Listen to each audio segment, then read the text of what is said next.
Frightening proposals emerging from a UN panel over the weekend. Not only does the so-called United Nations Global Compact for Safe, Orderly, and Regular Migration want to make immigration a universal human right, they want to make it a crime for media outlets to allow for certain types of criticism against migration. Watch. Criticism of migration will become a criminal offense. And media outlets, and that also concerns you, that give room to criticism of migration can be shut down. Here now is someone who knows more about this than the average Joe, I would say. This diminished EU today is Nigel Farage. He was the vice chairman of the pro-Brexit movement that raised red flags about all these issues, especially on immigration destroying the fibre of the UK. Nigel, thanks for staying up so late for us tonight. We really appreciate it. Is there a chance that with this global compact on migration, that this actually could come to pass, that this type of criticism of migration could be criminalized?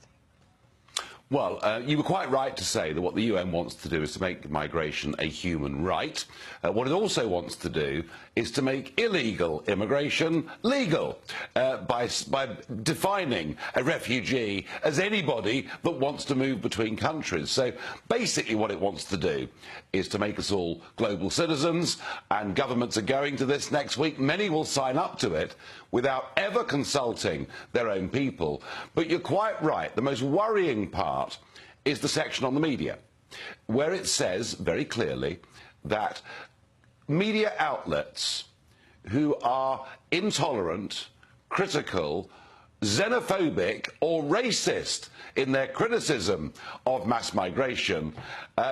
Now, as soon as you start to define people like that, you're getting into territory where people can be defined as committing hate crimes. They want to make it, they actually want to make it illegal to criticise open-door immigration.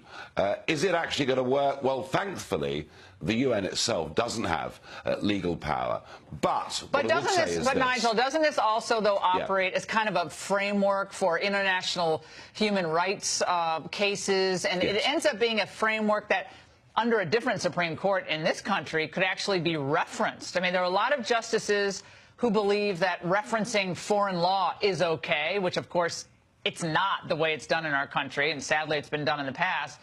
But so that's the problem, is it becomes another international norm. In climate change, obviously, is one thing. I'm not talking about climate change, but in this case, it's a norm. So we do a lot of stuff on migration. You and I have talked about the immigration, illegal immigration issue for years. So just talking about the fact that we have so many illegal immigrants on social welfare now in the United States, a big survey just came out today, about 61% on some type of social program, that would be considered perhaps hateful.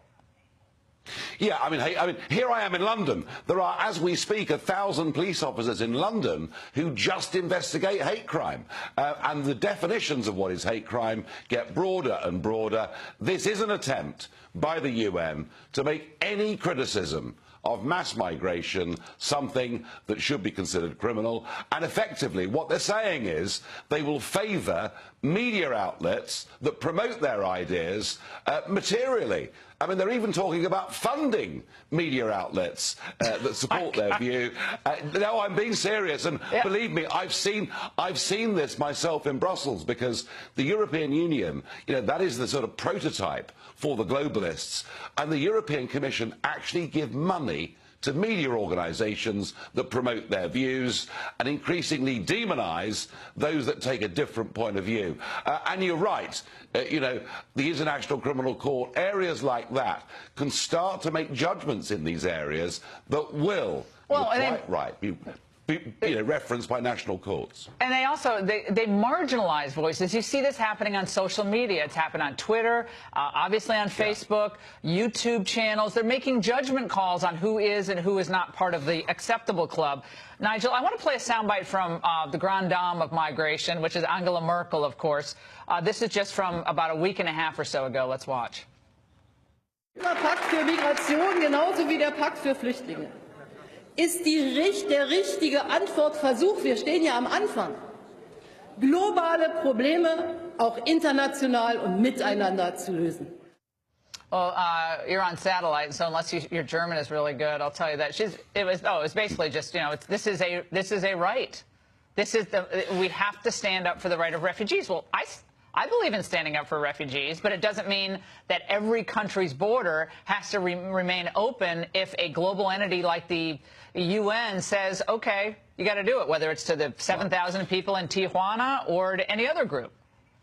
Well, let's just remember what a refugee is. There is a 1951 definition of what a refugee is, and it's a person in fear of their life or their liberty as a result of their race, their religion, their views, their orientation. That does not mean that millions of people that have crossed the Mediterranean over the last couple of years, encouraged by Angela Merkel, were refugees. They weren't. They were economic migrants coming from all over the world, using the opportunity of the huge stupidity made by Angela Merkel. I genuinely believe, for example, Laura, that Christians living in Iraq and countries like that, who've literally got nowhere to go, they qualify as genuine refugees, but you cannot open the door to mass millions and suddenly pretend that's okay. And this is exactly what the UN are trying to do next week. They're trying to bail out Angela Merkel and the other politicians who've made these huge mistakes.